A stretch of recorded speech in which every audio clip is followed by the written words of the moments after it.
The Sixth Grade Nickname Game by Gordon Corman, published by Scholastic and read with permission from Scholastic by Mrs. Leeder. The Sixth Grade Nickname Game by Gordon Corman. With a dedication to the schools I've visited, thanks for the nicknames. There are 17 chapters in the book. Today we'll be reading Chapter 1. Chapter 1, The Nicknamers. The substitute teacher must have been 6 feet 5 and solid as an oak tree. He shrugged his massive shoulders out of his warm-up jacket, revealing a barrel chest and giant muscles rippling under his t-shirt. In the back row, Wiley Adamson opened his notebook to a clean page and wrote, "King Kong?" At the next desk, Jeff Greenbaum examined the paper critically. His brown eyes narrowed, as they always did when he was deep in thought. Deliberately, he reached out his pencil and drew a line through the nickname. Below it, he printed, "The Incredible Hulk?"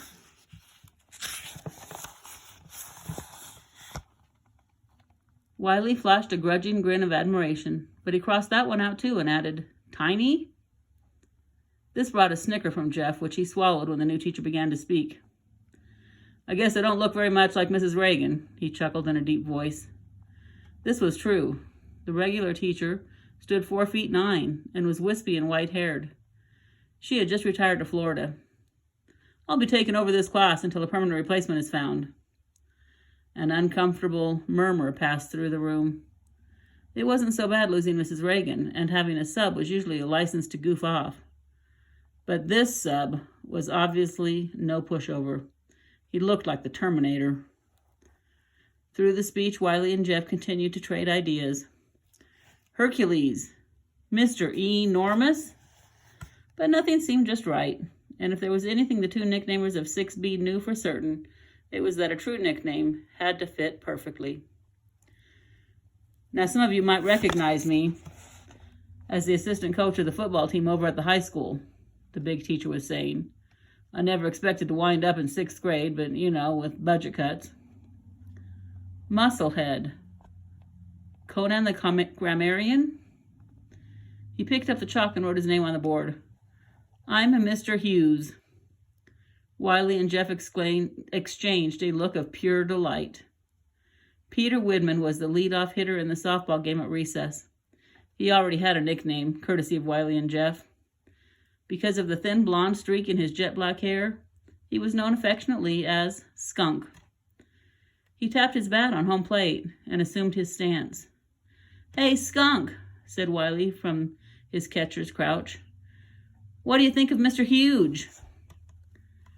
Peter stared at him for a moment, then threw back his head and laughed. "Mr. Huge?" he cackled. "I get it. That's funny." "What's the holdup?" called Jeff from the pitcher's mound.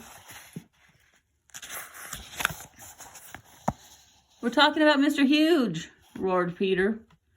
Jeff pretended not to understand. "You mean Mr. Hughes?" he yelled back with a wink aimed at Wiley. "No, Mr. Huge." Peter got a hit. Soon he and the first baseman were laughing over the new nickname. When Peter stole second and then third, the entire infield was brought in on the joke. By the end of the inning, the word was out.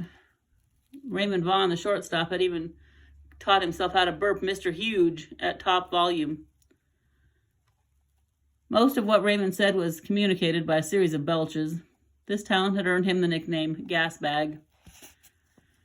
Mr. Huge spread through the softball game like a case of measles. Every few seconds, a burst of laughter or shout of approval sprang up as the new nickname was passed from mouth to mouth. "Oh, I get it, because he's so big. And his name, Hughes, huge. Why didn't I think of that?" Wiley looked at his watch. 11 minutes and 45 seconds. "That's got to be our fastest time ever," Jeff said proudly. Then the bush in front of them sneezed. Charles Rossi sprang up out of the scratchy branches. "I'm on to you guys," he raged. "Don't think I can't see what you're up to. You just got everybody to call the new teacher Mr. Huge." Wiley shrugged. "The guy's enormous and his name is Hughes. It was only a matter of time before somebody came up with it." "But you did. You do it all the time," Charles accused them. "I'll bet it's like a game to you jerks." Wiley snorted in disgust. Ignore him, he advised Jeff.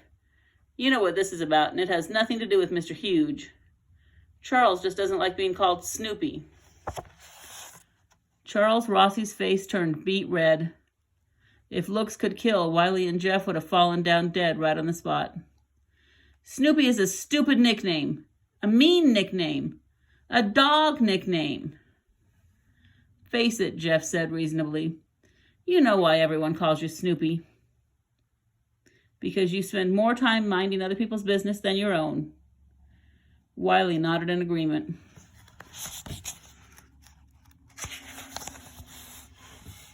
Where did we find you just now? In the bushes, snooping? I was not, Charles raged. I was tying my shoe. You're the ones who thought up Snoopy, and you blabbed it all over the world, exactly like you just did with Mr. Huge. Jeff rolled his eyes. If Snoopy was a bad nickname, nobody else would even bother repeating it. You're Snoopy because you're the biggest snoop in school. It's a well-known fact that a nickname will never stick if it's not the right one. Baloney, Charles accused.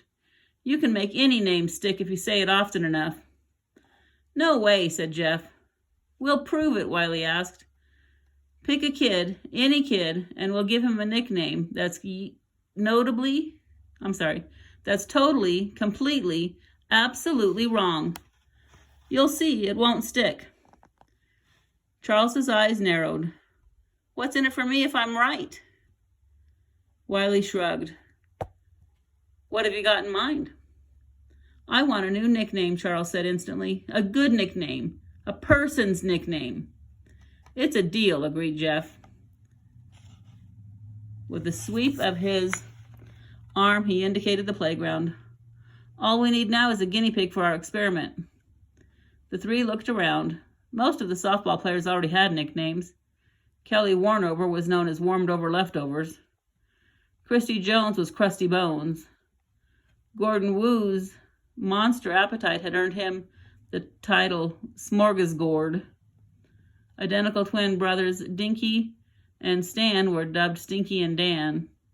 And of course, Gasbag and Skunk.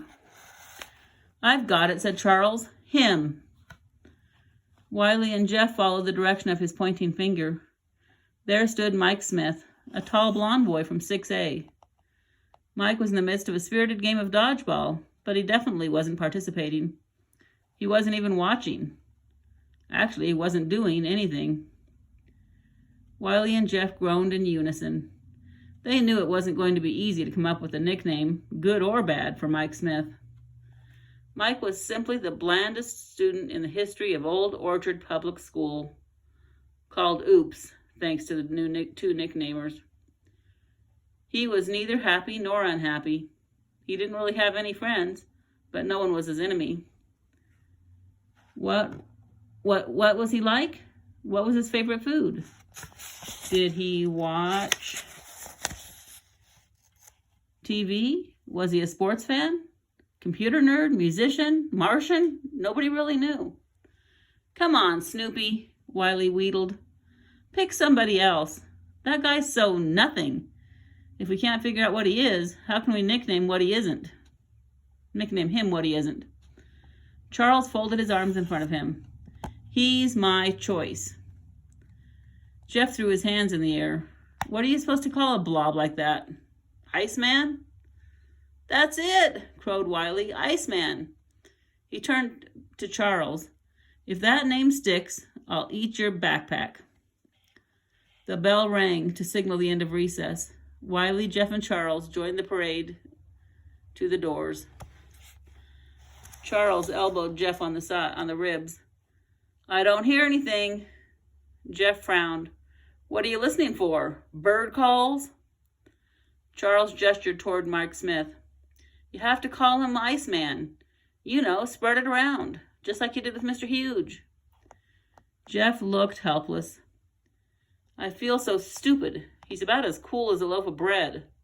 Why don't you do it, Snoopy? It only works when it's you. Oh, all right, sighed Wiley. He waved at Mike and piped up. Hey, Iceman! The tall boy from 6A didn't even look up. They were obviously talking to somebody else. Wiley nudged Jeff. This is one bet we can't lose.